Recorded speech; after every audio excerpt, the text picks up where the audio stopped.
stretch for my chest. I'll take a band, bring it around the pole, kind of at shoulder level, bring them together, bring my hands up through the band, and grip it.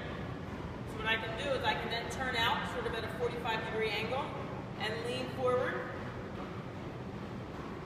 And then I can take my shoulder and I can rotate my shoulder down, internally rotate my shoulder, get it stretching across the front of my shoulders, and then externally rotate my shoulder, pulling my shoulder blade down into my spine and my hips forward. If I don't have a band, you can still do this leaning against a pole or something where my hands are open against it. I'm just going to kind of drive my hips forward, grip the pole, rotate my arms down, stretch across the front of my anterior deltoids, and pull my shoulder blade down into my spine, stretch, open it up, external rotation of my shoulder, and stretch my chest. So you can do it on the other side also. So I turn here, hips forward, same thing, internally rotate my shoulder, externally rotate my shoulder, keep leaning my hips, my body weight is helping stretch my pec muscles. So I'm going to do a stretch for my lats. Down the side of my body, I'm going to take a band, I'm going to throw it over a pole, and I'll loop it through. I'm going to take my hand straight up through the band and grab onto it, and then I can come down and sink into it. I can also come up, rotate my body, and walk forward and let it stretch down my body, down the side of my legs. And I just switch hands and grip it, sink down into it, big stretch here. Come up, rotate, let it pull my arm back, big stretch down my triceps into my lats. That's a stretch in my lats. We're going to do a stretch for your posterior deltoids and back of your shoulders. You can take a band, wrap it around the pole, just double loop it over, bring your hand up through it and grab onto it. Okay, I'll do it with this arm so you can see it close to the camera.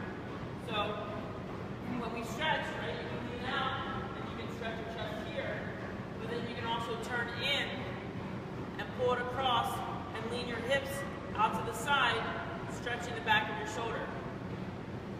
And let it just pull right across. Same thing on the other side. Bring your hand in, turn it into your arm, lean your hips down, stretch across the back of your shoulder. Posterior deltoid stretch. We're going to do what's called a hurdler stretch to stretch our hamstrings. So you're going to pull one leg in, one leg out, and you're going to reach forward, trying to touch your nose to your knee. Reach forward towards your toe, or as far forward as you can get, feeling it stretch up your hamstring. And then you're going to switch legs, bring it in, rotate your body, nose towards your knee, stretching up your hamstrings. It's called a hurdler stretch. We're going to do a quad hip flexor stretch sitting on the ground. So what I want you to do is put your right leg across and your left leg back. As time goes on and you become more advanced, you can take your toe from pointing out and tuck it up underneath of you. So first, we're going to start with the basics. Your foot's going to be on the inside of your thigh, your leg's going to be back, and just lean back on your hands. If you do not feel a stretch in your quads at this point, then what you want to do is drop down. If your right leg is bent in front of you, you're going to drop down to your right elbow. If you don't feel a stretch now in your quads, the next progression is to try to drop to your left elbow, and so on, until ideally you're flat on the ground and your knees on the ground here, and you feel it stretching up your quads. So that's a seated quad stretch, and then you'll switch and do it on the other side. So you're back here, doesn't feel so bad, drop to your elbow, continue to feel it stretch, drop to your other elbow, and then flat to the ground. That's a seated quad stretch. We're going to stretch your hips. We're going to do what we call like a figure 4. So you're going to lay down flat on your back. Your leg's going to be crossed over. You're going to take your hands through your leg, around the back of your knee, and lock your fingers together. And you're going to lay down flat, and you're going to pull your shoulder blades towards the ground, pulling your knee in your left knee in toward your chest. Now what you can do is take your right elbow and press it against your right knee and press that out. Right knee out as your left knee comes back into you, and you'll feel it stretching right up the back side of your hips into your hamstrings.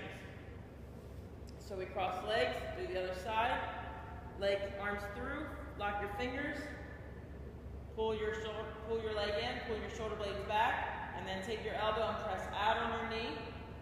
As you pull your right knee in, you press your left knee out. It's called a figure 4. Stretching with a towel or a band. What you want to do is sit on the ground, and you're going to take the band or the towel and bring it around your foot, around the ball of your foot, and you're going to pull back and upright. So all you have to do is be rounded in your back. You can, if you want it a little bit easier of a stretch, your hands are going to be at the end of the band or a towel, or if you want a little bit more of a stretch, you're going to grab a little bit further. And so what I want you to do is come up with your torso and just let your arms hang there and let your calf relax and let your toe come towards your knees. So pull it to a stretch and relax. And then you can do the other side, wrap around the ball of your foot, sit upright, let your calf relax, bring your toe towards your knees, sit very upright. And again, you can adjust your hand positioning to make the stretch a little bit easier, a little bit harder. So use a towel or a band, and that's your calf stretch.